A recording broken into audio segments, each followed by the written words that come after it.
क्योंकि उसमें थोड़ा थोड़ा मैजिक जैसा लगता है, अभी दिखता था कहाँ गया, अभी ये कहाँ से आ गया, तो लोगों का इंटरेस्ट कंटिन्यू रहता है। तो हमने एक कोशिश ये किया था। फिर हम क्या करते हैं, जब कुछ नया देखते हैं कहीं पे किसी पपेटियर के पास कुछ भी, तो हम सोचते हैं कि हमारे प्ले में कभी कहीं यूज़ कर सकते वो टेक्निक, तो वो टेक्निक यूज़ करते हैं। आप अभी तो जो बड़े शोज़ में जो स्क्रीन लगते हैं, स्क्रीन लगा के दिखाते हैं, कुछ वहाँ पे कुछ यहाँ पे, तो ऐसे स्क्रीन का उपयोग भी करते हैं पपेट शो में। तो एकदम मॉडर्न शो लगेगा आपको, एकदम मॉडर्न शो, आप बिलीव नहीं करोगे। आप हम सोचते हैं कि कठपुतली ये धागे वाली ये कठपुतली ऐसे ही आएगी, ऐसी नहीं है, बहुत सारी कठ और बड़ी मनपसंद, और आप देखेंगे उसका काम तो आप वाव कर देंगे, ऐसी कठपुतली होती है।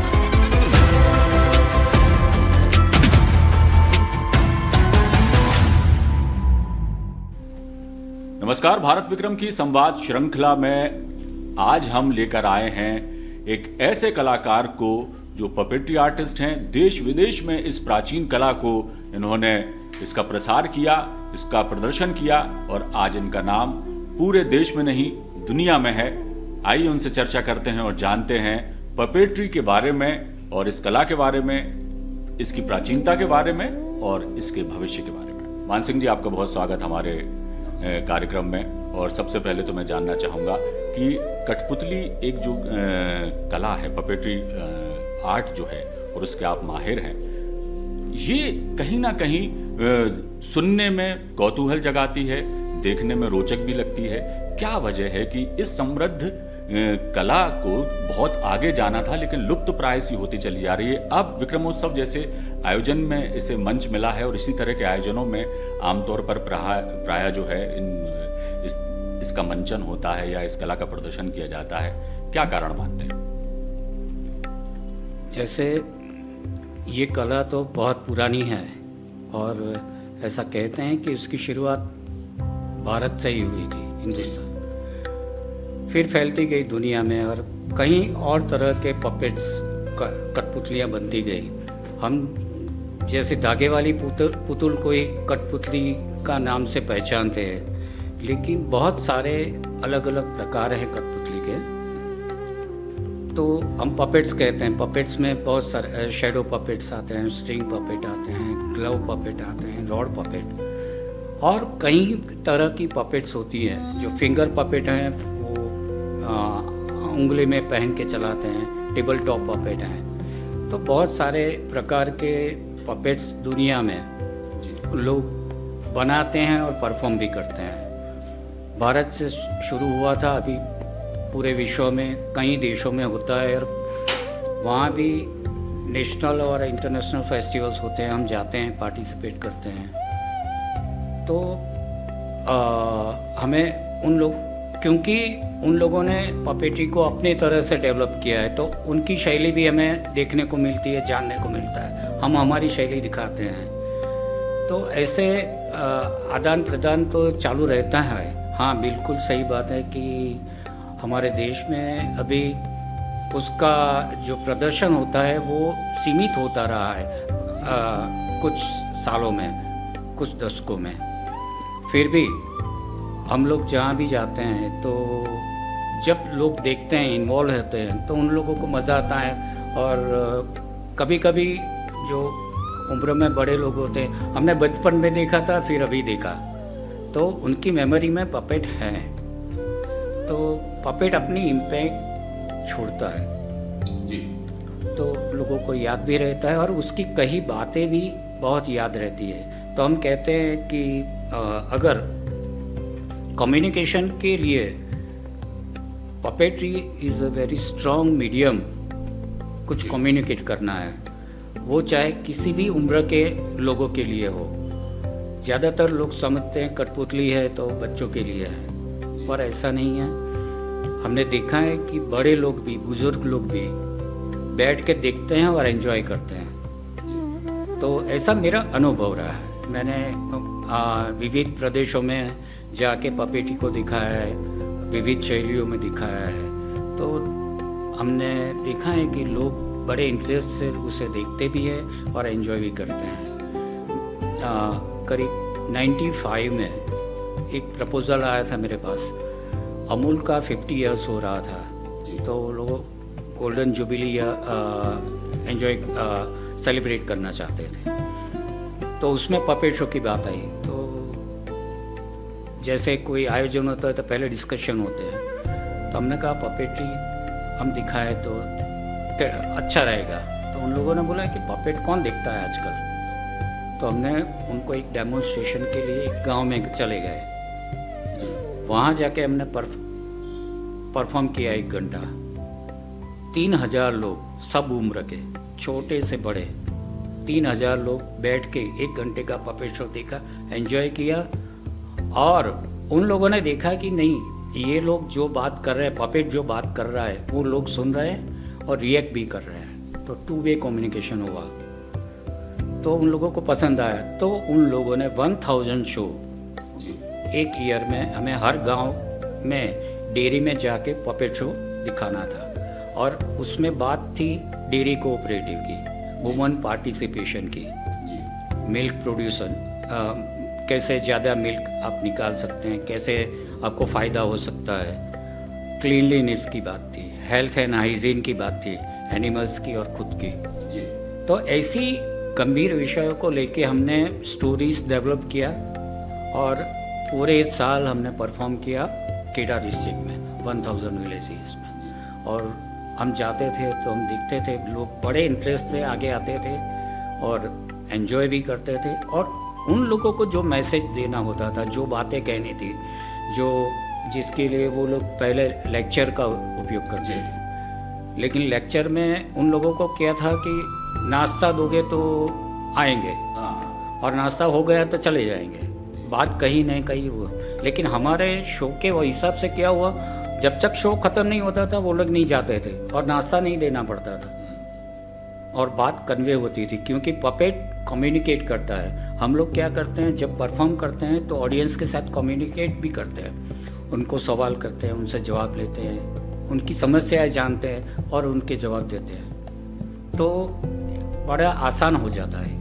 तो कम्युनिकेशन का ये बहुत ही इफेक्टिव माध्यम रहा है। माध्यम कहा जाए तो मान सिंह जी है। लेकिन जैसे अभी आपने जिक्र किया था थोड़ी देर पहले हमसे चर्चा में कि पपेट को और कठपुतली के नाच को, या कहते हैं इस पूरी विधा को लोग याद रखते हैं, स्मृति में है लोगों की जो उम्र दराज हैं, उनको मालूम है कि कठपुतली का नाच क्या होता है या ये खेल क्या होता है, उनकी स्मृतियों में है। लेकिन वो यदि कोई उदाहरण देना चाहें अपने बच्चों को, आने वाली पीढ़ी को, कि वो उनसे सवाल करें कि दादाजी या पिताजी हम कठपुतली के बारे में नहीं जानते, हम इसका शो कहाँ देख सकते हैं, तो उनके पास कोई मंच नहीं है, वो तात्कालिक रूप से कोई व्यवस्था नहीं कर सकते कि हम आपको कठपुतली का जो है खेल दिखा सकते हैं या ऐसी कोई बात है। तो उतना प्रचार प्रसार जहाँ आपने कहा कि ठीक है कम्युनिकेट करती है और आप जैसे कलाकारों को प्रोत्साहन भी मिलता, उत्साह भी बढ़ता होगा जब इस तरह के इवेंट आप करते हैं कि जैसे आपने बताया कि 3000 लोग जमा हो गए और उन्होंने पूरे 1 घंटे मन लगाकर उस खेल को देखा और सवाल जवाब हुए। लेकिन ये जो बात है यहाँ तक सीमित हो जाती, लेकिन जब एक आम आदमी एक खेल के दृष्टि से या बच्चे को बहलाने की दृष्टि से दिखाना कहीं चाहे तो नहीं ले जा सकता। तो कुल मिला के बात यही हो जाती है मान सिंह जी कि उतना प्रचार प्रसार इसको नहीं मिला, एक सीमित घरानों में सीमित कलाकारों के बीच में ही ये कला रह गई। और अब कहीं ना कहीं ऐसा लगता है, जैसी आपकी बातों से हुआ, कि यदि कोई प्रमोट ना करे तो शायद ये शो हो भी नहीं। तो इन तमाम विसंगतियों को जो पैदा हुई हैं इस खेल के बीच में और टेक्नोलॉजी के आने से और नए नए खेल आने से, इनको कितना दोषी मानते हैं और क्या कुछ किया जाना चाहिए ताकि ये लोक कला फिर पुनर्जीवित हो सके और उतने ही व्यापक रूप में, समग्र रूप में पूरे देश में इसका प्रचार हो और लोग देख सके आसानी से। पपेट के बारे में मैं ऐसी बात कहना चाहूँगा कि पपेट बनाना बड़ा ही आसान है। पहले मैं ये बताता हूँ, तो घर पे हमारे जो चीज़ें होती हैं उससे ही हम पपेट बना सकते हैं। तो पपेट बनाकर बच्चों के साथ बात करना बड़ा ही आसान है सबके लिए। और आप सोचेंगे क्यों सीखूं, क्यों करूं मैं, लेकिन पपेट ऐसी कला है जो 24 आवर्स को का कॉम्बिनेशन है, जिसमें पेंटिंग आता है, स्टोरी टेलिंग आता है, डायलॉग्स राइटिंग आता है, म्यूज़िक आता है, क्राफ्ट वर्क आता है, सिलाई बिलाई सब कुछ आता है। तो ऐसी 24 कलाओं को मिला के पपेट्री बनती है। और मैं ऐसा कहता हूँ कि दुनिया का हर एक आदमी पपेट्री कर सकता है, कोई डिफ़िकल्ट नहीं है। तो खुद पपेट बना सकते हैं, खुद परफॉर्म कर सकते हैं। और एक बार अगर आप पपेट को कोई कैरेक्टर क्रिएट करे, पपेट का कोई कैरेक्टर क्रिएट करे, उससे बात करना शुरू कर दे, एक बार मैं बोलूँगा आप एक बार करके देखिए, धीरे धीरे आपको आदत पड़ जाएगी और आप हल्के हो जाएंगे। आपके मन की बात जो आप किसी को भी नहीं कहे, उसके साथ डिस्कस करिए, खुद बोलिए, उसको बोलने दीजिए, मतलब उसका जवाब भी आप ही दीजिए। ऐसा एक एक्सपेरिमेंट करके देखिए, अपने मन की बहुत सी बातें निकल जाएगी, कचरा निकल जाएगा और फ्रेश फील करोगे, उस कैरेक्टर को आप प्यार करने लगोगे। तो ऐसा हम बच्चों के साथ भी कर सकते हैं कि हम कभी कभी जो पेरेंट्स होते हैं डायरेक्ट बोलते हैं ऐसा मत करो, ऐसा नहीं करना चाहिए, तो बच्चे नहीं सुनते। लेकिन जब पपेट कहता है तो बच्चे सुनते हैं, हाँ ये प्ले में ऐसा ऐसा हुआ था, उसने कहा था ऐसा मत करना, या ब्रश करना है तो हर रोज़ करना, ऐसे करना वैसे करना। हम ऐसी भी बातें करते हैं, अच्छी बातें कुछ होती है अच्छी हैबिट के लिए, तो बच्चों को हम बात बताते हैं कि ऐसा करना, तो वो लोग याद रखते हैं, तो उनके जीवन में परिवर्तन आता है। तो इस तरह से उसके उपयोग ज़्यादा होने से,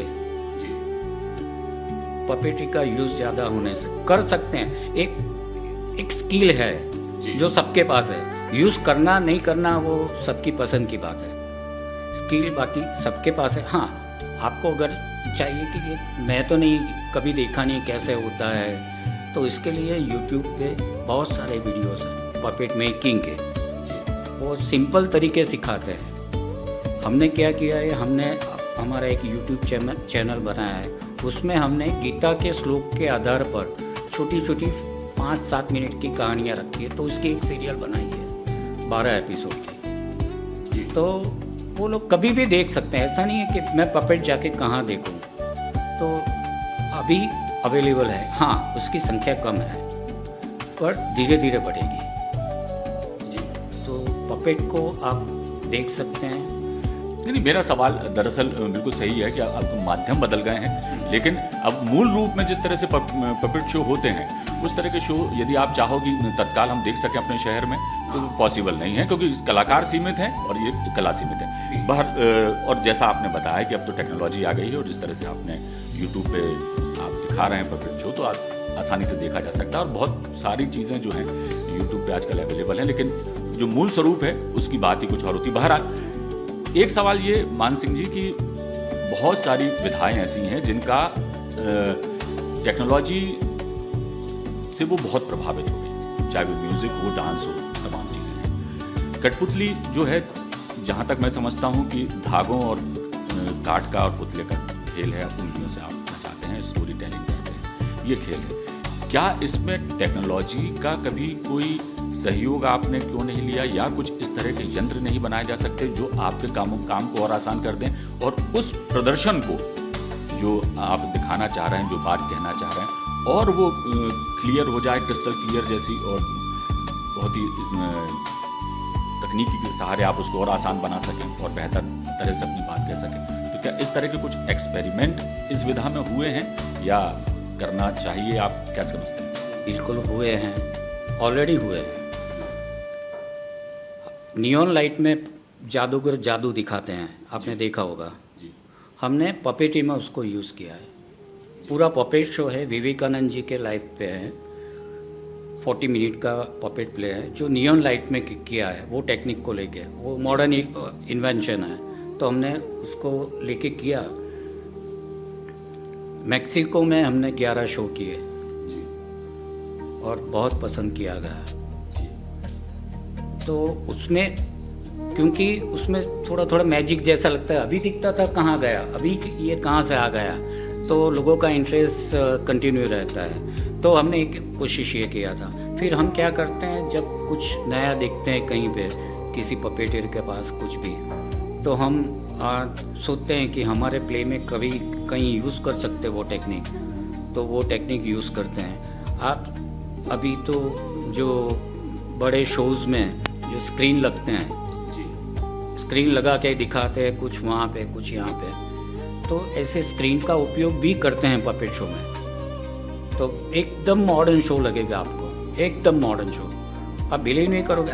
हम सोचते हैं कि कठपुतली धागे वाली ये कठपुतली ऐसे ही आएगी, ऐसी नहीं है, बहुत सारी कठपुतली है और बड़ी मनपसंद, और आप देखेंगे उसका काम तो आप वाव कर देंगे, ऐसी कठपुतली होती है। ग्रीस के जो पपेट्स होते हैं वो रियल टाइप का वॉर करते हैं, तलवार चलाते हैं। उसका वजन एक पपेट का 40 kg होता है और उसको चलाने के लिए पहलवान चाहिए, कोई आदमी नहीं चाहिए। और वो लोग ऊपर स्टेज बनाकर ऊपर वहाँ से स्टील के रॉड से पपेट को उठा के चलाते हैं। तो ऐसी भी पपेट्री है। मैंने ताइवान में देखा वो रियल क्रैकर्स और गन का यूज़ करते हैं। तो हमको क्रैकर्स फूट रहे हैं पपेट शो में, तो लोग कोशिश तरह तरह की पपेट्री करते हैं, उसमें काफ़ी एक्सपेरिमेंट भी करते हैं। तो जब मौका मिलता है तो हम लोग भी एक्सपेरिमेंट करते रहते हैं। मैंने एक किया, मैं रामायण करता था पहले। मैं मृणालिनी साराभाई और मल्लिका साराभाई का दर्पण एकेडमी है, उसमें सीखा हूँ 25 साल। मेहरबैन के हाथ, मेहरबैन जो इंटरनेशनल पपेटियर है उनका शिष्य रहा हूँ। तो वहाँ हम रामायण करते थे। वो आंध्र स्टाइल शेडो पपेट थे, तो 5 फीट के होते हैं। उसका स्क्रीन ही 15 बाय 18 का स्क्रीन रहता है वाइट, उस पर हम पपेट देखते हैं। तो 6 फीट के पपेट, 5 फीट के पपेट हम चलाते थे। और उसके बाद हमने नयापन लाने के लिए क्या किया कि पर्शियन स्टोरी लिया था, तो पर्शियन म्यूज़िक, उसके कॉस्ट्यूम्स, उसके सेटिंग्स वो बनाया। वो मेहरबैन का आइडिया था। बाद में मैंने गुजरात की एक पेंटिंग शैली है कलमकारी, तो मैंने सोचा कि अभी ये पपेट बनेंगे कलमकारी स्टाइल में बनेंगे, उसका पेंटिंग उसका ही होगा। तो 2 कलाओं का संगम करके हम नया करने की कोशिश करते थे, ताकि नयापन आता। हर बार मैं एक टाइप का पपेट दिखाऊंगा तो एक बार देखेंगे, 2 बार देखेंगे, तो अच्छा है कि मैं कुछ नया करूं। तो अपना मेरा जो भी प्रोडक्शन रहता है तो मैं कोशिश करता रहता हूँ कि कुछ नयापन आए, अलग सा बने, ऐसा कोशिश करते रहते हैं। तो ये कब फैल जाएगा सब वो मैं नहीं जानता।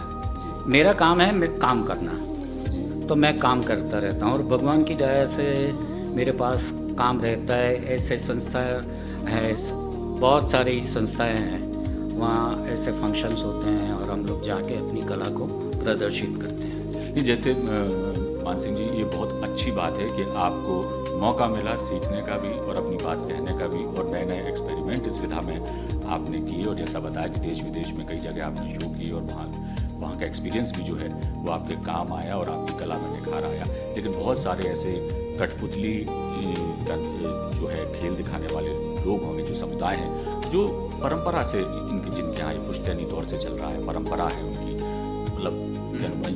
तो ऐसे लोग कई हैं जिन्हें मंच नहीं मिला और काफ़ी गरीबी की ज़िंदगी वो जी रहे हैं, और उनका खेल भी मरता जा रहा है और उनकी कला भी अब जो है दम तोड़ती नजर आ रही है। आप जैसे लोग जो हैं जिन्होंने पूरी देश और दुनिया इस कला के माध्यम से देखी, तो अपने ही देश में जो कठपुतली के कलाकार हैं उनके लिए एक कोई ऐसा मंच तैयार हो कि उन्हें भी रोज़गार मिले, उन्हें भी काम मिले, वो अपनी इस कला को और आने वाली पीढ़ियों तक आगे ले जा सकें और ये समृद्ध कला हमारी हमेशा जीवित रहे। इस दिशा में कुछ काम आपने, आपके सहयोगियों ने कुछ किए हों तो बताइए। नहीं, ट्रूली टेल यू कि जो ट्रेडिशनल पपेटियर्स हैं उनके लिए मैंने जाके कोई काम नहीं किया है। लेकिन क्या आपको लगता है कि होना चाहिए? हाँ, ऐसी बात है, ये ट्रेडिशनल पपेटियर्स हर स्टेट में अलग अलग हैं और उनकी शैली भी अलग भिन्न प्रकार की है। बहुत इंटरेस्टिंग है। और आप कुछ लोगों के पास 300 साल पुराने पपेट हैं, 300 साल आप सोचें, और उन्होंने प्रिजर्व करके रखे हैं, आज भी दिखाते हैं और इतना बढ़िया, इतना सुंदर लगता है। जो हम अभी मॉडर्न चीज़ें देखते रहते हैं पपेट में क्या देखने का, लेकिन हम ढूंढे और कहीं हो रहे हैं तो जाके देखें तो मालूम पड़ेगा कि इतने बढ़िया पपेट हैं, इतना सुंदर मूवमेंट देते हैं। उसकी नक्काशी उसमें वो बनाते हैं, होल्स बना के कलरफुल बनाते हैं, इतना बढ़िया पपेट होता है। उसका मैनिपुलेशन इतना बढ़िया होता है, बातें भी बहुत अच्छी होती है। तो ट्रेडिशनल पपेट्री में बहुत सारा पावर है, लेकिन एक बात रही है कि उन लोगों का एजुकेशन जो होना चाहिए था वो उन लोगों ने थोड़ा नहीं किया है मेरे हिसाब से। थोड़ा एजुकेशन लेवल अभी हो रहा है, कुछ लड़के पढ़े हैं, ट्रेडिशनल में भी कुछ लड़के पढ़ रहे हैं और मॉडर्न चीज़ों को सीख रहे हैं, लर्न कर रहे हैं, और पपेट्री को भी थोड़ा मोर क्रिएटिव बना रहे हैं। मॉडर्न इक्विपमेंट लेते हैं, मॉडर्न टेक्निक को कुछ ग्रुप कर रहे हैं। बदल के समय के साथ हमें पपेट्री को बदलना ही होगा। मैं 500 साल पुरानी पपेट्री दिखाता रहूँगा तो हो सकता है ज़्यादा लोगों को पसंद ना आए। तो अभी के लोगों को जो पसंद आता है ऐसी चीज़ों को हमें पहले, कोई मेरे लिए क्या करेगा नहीं, मुझे मेरे लिए क्या करना है, मुझे इस कला के लिए क्या करना है, वो खुद को सोचना है। उसके बाद मैं अपेक्षा कर सकता हूँ कि कोई आके मेरा हाथ पकड़े। तो ये मेरा विचार है। तो उन लोगों को खुद को ज़्यादा से ज़्यादा उसमें नयापन लाना है और आगे काम करना है। मंच मिलने की बात है तो अभी क्या है, बहुत सारे प्रोग्राम हैं एजुकेशन के लिए। पपेट्री बहुत यूज़ हो, अभी बढ़ा है उसका। होती तो पहले भी थी लेकिन अभी उसका यूज़ बढ़ा है, क्योंकि अभी तो उसके कोर्स में भी आ गया है कि पपेट्री के थ्रू लर्निंग कुछ होना चाहिए, जिसके बहुत अच्छे रिजल्ट मिलते हैं। तो बढ़ रहा है, तो उसमें भी ये ट्रेडिशनल पपेटियर्स को अगर मौका मिला जाए, दे दिया जाए, तो मेरे हिसाब से थोड़ा उसको पुश मिलेगा उन लोगों को। एक इकोनॉमिकली स्ट्रांग होंगे जी। तो अभी बात आपने करी मान सिंह जी की एजुकेशन की कमी कहीं ना कहीं आड़े ऐसे जो ट्रेडिशनल पपेटियर्स हैं उनके काम को आगे बढ़ाने में जो है मदद क्यों नहीं मिली, क्योंकि एजुकेशन उनको इतना प्रॉपर मिला नहीं या उन्होंने लिया नहीं। बात एजुकेशन की ही है तो इस विधा को जहाँ डांस के, सिंगिंग के या कोई आप वाद्य सीखना चाहते हैं तो उसके लिए भी कोर्सेज होते हैं कॉलेजेस में, जो है एक विषय होता है स्कूल कॉलेजों में।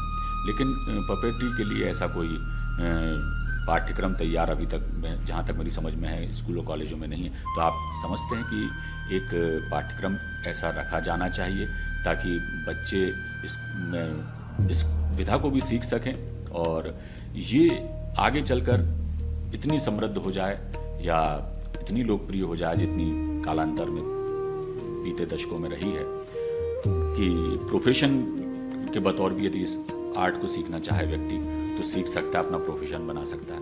तो क्या कहेंगे आप? यूरोप के अंदर पपेट्री के डिप्लोमा और डिग्री कोर्सेज होते हैं जी। और हम अप्लाई करते हैं तो गवर्नमेंट कल्चरल डिपार्टमेंट है, कभी कभी स्पॉन्सरशिप भी मिल जाती है जी। उसके कुछ नियम होंगे, उसके हिसाब से चलेंगे तो वो भी मिलता है। प्रदेश में है, हमारे इंडिया में ऐसा रेगुलर कोर्स मेरे ध्यान में नहीं है।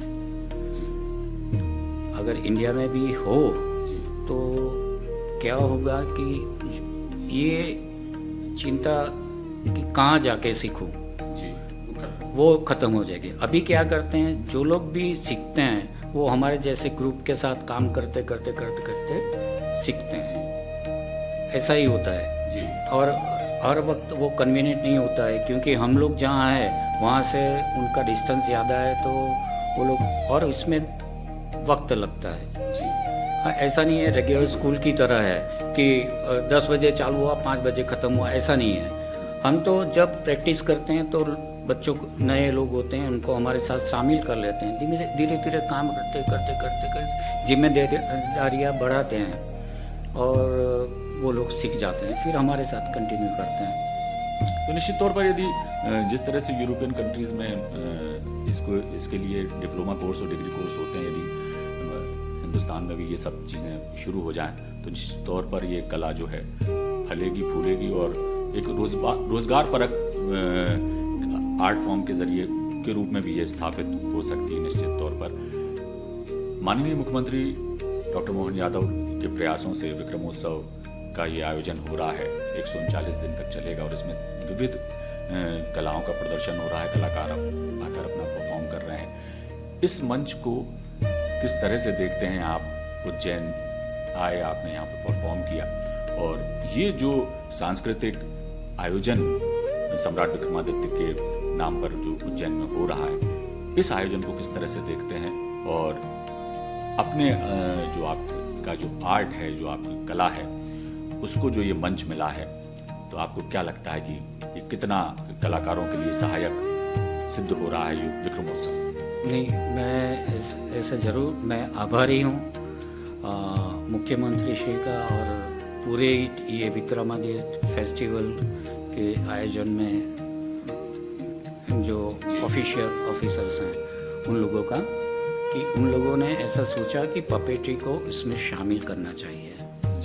तो पहले तो क्योंकि ये एक अलग आइडिया है कि इतने बड़े फेस्टिवल में, बहुत सारे फेस्टिवल होते हैं पपेट शोज़ को इन्वॉल्व नहीं करते हैं, लेकिन ये सोचा तो ये बहुत अच्छी पहल है और मैं चाहता हूँ इन फ्यूचर भी ऐसे मौके मिले सभी आर्टिस्ट, मैं मेरी नहीं बात कर रहा हूँ, सभी पपेटियर्स को बारी बारी मौके मिले ताकि उनकी कला को हम आज के ज़माने के बच्चे, क्योंकि हमारे शो के बाद बच्चे जिस तरह से इन्वॉल्व होते थे, इंटरेस्ट लेके आगे आते थे, क्वेश्चंस करते थे, तो उनकी खुशी देख के हमको खुशी होती है। बच्चे कितना खुश हैं ये देख के।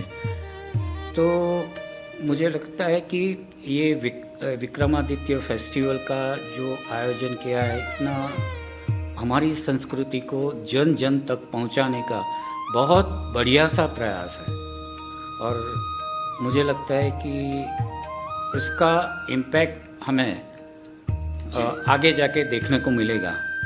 मैं समझ सकता हूँ कि क्योंकि जो भी काम हुआ है वो बहुत बारीकियाँ से होता, मैंने एग्जीबिशंस भी देखे, इतनी छोटी छोटी बातों का ख्याल करके इतनी बहुत सारी बातें बताई गई है जो हम कहीं बुक्स को रिफ़र करके भी, बहुत सारी बुक्स रिफ़र करेंगे तब भी हमको नहीं मालूम पड़ेगा, लेकिन यहाँ 1 घंटा या 5 घंटा जो भी वक्त निकाले हम व्यतीत करें उसके बाद हमको जानने को मिलेगा और इससे क्या होगा कि हमारी जिज्ञासा है और जागरूक होगी और हमारी संस्कृति के बारे में हम ज़्यादा से ज़्यादा सोचेंगे।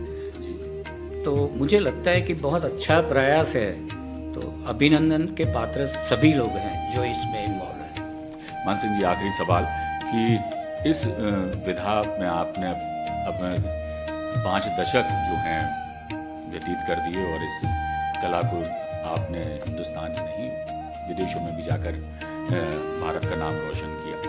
क्या भविष्य देखते हैं आप इस विधा को लेकर इसका, और क्या अपेक्षाएं हैं कि यदि ऐसा हो जाए तो ये कला और निखर सकती है? ऐसी कुछ बातें कहना चाहें तो कला का निखरना तो बहुत अच्छी बात है कि ये कला निखरे और बहुत सारे लोग जो भी इंटरेस्टेड हैं, जिनका इंटरेस्ट है वो साथ में आए। तो क्योंकि ये कला ऐसा नहीं मनोरंजन के लिए है, ये कला एजुकेशन देने के लिए है, मोटिवेशन देने के लिए, इन्फॉर्मेशन देने के लिए है, तो इसके बहुत सारे उपयोग है। तो उन उपयोगों को लेकर बहुत सारे संस्थान हैं जिसको ऐसी बातें करनी है, तो वो लोग उसका यूज़ करेंगे तो 2 बात है, पपेट्री डेवलप भी होगी और उनका काम भी आसान और इफ़ेक्टिव बनेगा। तो मेरे हिसाब से सब ऐसे लोग इसकी जो कम्युनिकेशन स्ट्रेंथ है उसको समझ के उसके साथ काम करे तो मुझे अच्छा लगेगा, क्योंकि मैं पपेटियर हूँ तो स्वाभाविक है कि मैं सोचूंगा कि पपेटी को और एक्सप्लोर करे लोग और निखरे ये कला। यही ख्वाहिश है। और दूसरी अपेक्षाएं तो ऐसा है कि अपेक्षाओं का कोई अंत नहीं होता। अपेक्षा नहीं रखना, काम करना, ये मेरा सोचना है। क्योंकि मैं अपेक्षा रखने में मैं आलसू हो जाऊंगा। कोई आके मेरे को हेल्प करेगा तो मैं काम कर, ऐसा नहीं। मैं काम कर रहा हूँ, किसी को पसंद आएगा तो हेल्प कर देगा जी। मेरा सोचना ऐसा है।